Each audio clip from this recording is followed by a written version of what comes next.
Claudia Buenavista.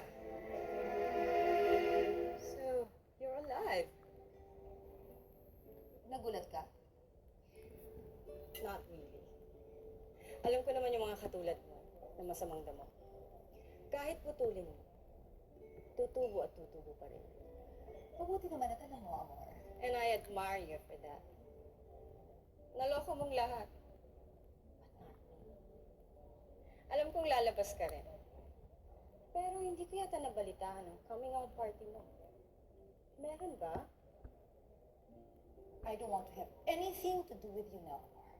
So leave alone. Wala akong pakialam sa'yo, Claudia. Alam mo yan kahit naman pa.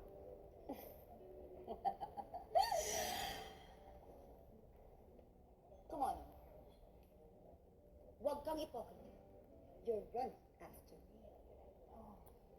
Don't be so presumptuous, Claudia.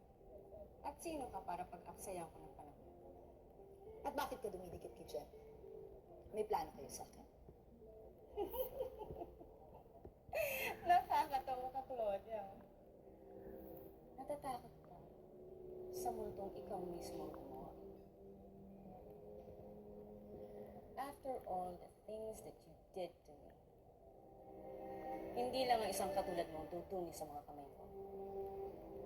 Hindi na rin interesado si General na patayin ka sa kabila ng mga katrayduran mo. Hindi na rin kami mag-aaksaya ng panahon. Dahil sa dinami-dami ng kaaway mo, meron at meron sa kanila ang ipaliligpit ka. And by the way, I'm meeting the General here.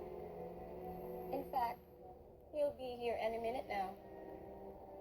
Would you want to join us?